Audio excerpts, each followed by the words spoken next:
کیا امن والا قرآن 170 دفعہ قتل کی بات کرتا ہے؟ سلام علیکم، میں ہوں الموزس، اور آج ہم سچ والا صاحب کے اس دعوے کا علمی جائزہ لیں گے کہ جس کے اندر وہ یہ کہتے ہیں انگلش میں ان دا پیسفل قرآن، پرامن قرآن میں the root word of fight kill are mentioned 170 times in multiple derivatives، کہ قتل کا ورڈ اور اس سے نکلے ہوئے دوسرے الفاظ قرآن کے اندر 170 دفعہ استعمال کیے گئے ہیں۔ سچ والا صاحب کی اس پوسٹ کا مقصد کیا ہے؟ میرے خیال میں بات بڑی واضح ہے۔ وہ یہ کہنا چاہ رہے ہیں کہ اے غیر مسلمانوں کا قرآن قتل غارت سے بھرا ہوا ہے۔ لیکن کیا یہ بات صحیح ہے؟ اس سے پہلے کہ ہم ان کے دعوے کا جائزہ لیں، میں آپ سے سننے والوں سے ایک سوال پوچھنا چاہتا ہوں۔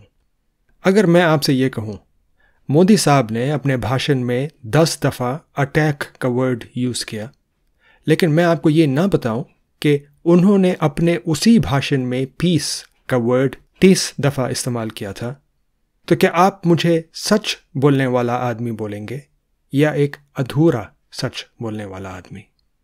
واپس چلتے ہیں سچ والا صاحب کے کلیم کی طرف۔ کیا قرآن میں قتل 170 دفعہ استعمال ہوا؟ جواب ہے جی ہاں، لیکن کیا سچ والا صاحب نے آپ کو یہ باتیں بتائیں کہ اسی قرآن میں ورڈ رحم یعنی کہ مرسی 563 ٹائمز یوز ہوا ہے، کہ اسی قرآن میں غفرہ forgiveness 234 ٹائمز استعمال ہوا ہے، کہ اسی قرآن میں سیف یعنی کہ تلوار کا ورڈ 0 ٹائمز استعمال ہوا ہے؟ اگر سچ والا صاحب نے آپ کو یہ باتیں نہیں بتائیں لیکن صرف آدھی بات بتائی، تو سوال تو یہ بنتا ہے سچ والا صاحب نے ادھوری بات کیوں کی؟ جو لوگ قرآن کے اندر قتال کے بارے میں نہیں جانتے ہیں ان کے لیے ایک چھوٹی سی سمری۔ قرآن ڈیفینسو قتال فائٹنگ کو الاؤ کرتا ہے، یعنی اگر آپ پہ کوئی حملہ کرے تو آپ کو اپنا دفاع کرنے کا پورا حق ہے۔ قرآن قتال کرنے کی اجازت تب بھی دیتا ہے اگر ہم ظالموں کے خلاف لڑائی کریں۔ اگر کوئی ایسے لوگ ہیں جو دوسروں پہ ظلم کر رہے ہیں تو ہمارا کام ہے ان کی مدد کرنا۔ لیکن پورے قرآن کے اندر جو میسج بار بار دیا گیا ہے وہ ہے امن کا، وہ ہے شانتی کا، وہ ہے سلامتی کا۔ لیکن یہ باتیں آپ کو سچ والا صاحب نے نہیں بتائیں۔ انہوں نے تصویر کا صرف ایک رخ آپ کو پیش کیا، انہوں نے تصویر کے دونوں رخ آپ کو نہیں دکھائے۔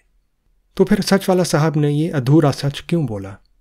ان کے دل کا حال میں نہیں جانتا، لیکن میں یہ ضرور جانتا ہوں کہ یہ ادھورے سچ لوگوں کو بھڑکاتے ہیں، سوسائٹی کے اندر نفرت کو بڑھاتے ہیں، اور قرآن کے بارے میں جو اس کو نہیں جانتے ہیں بڑا ہی غلط میسج دیتے ہیں۔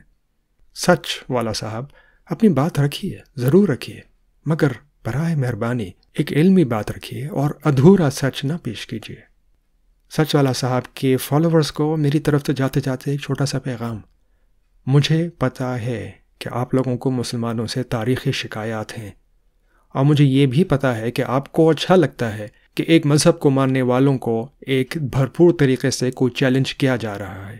ان سب باتوں کے باوجود اگر آپ سچ کو ڈھونڈنا چاہتے ہیں، سچ کے متلاشی ہیں، تو سچ کو خود ڈھونڈیے، کسی اور کے پیچھے اندھوں کی طرح نہ چلیں۔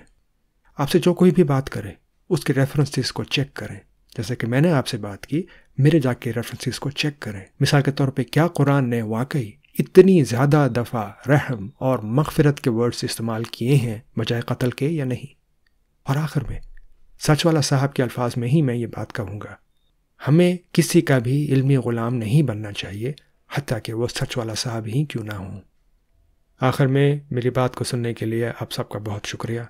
اگر آپ کے اس ویڈیو کے اوپر کوئی بھی اعتراضات ہوں، کوئی بھی علمی اختلاف ہو، آپ کامنٹس کر سکتے ہیں، آپ مجھے ای میل کر سکتے ہیں، یا جب بھی میں ہفتے میں اپنی لائیو سٹریم کروں اس میں آ کے دل کھول کے اپنی بات مجھ سے کر سکتے ہیں۔ انہی الفاظ کے ساتھ الموزس کی طرف سے سلام علیکم۔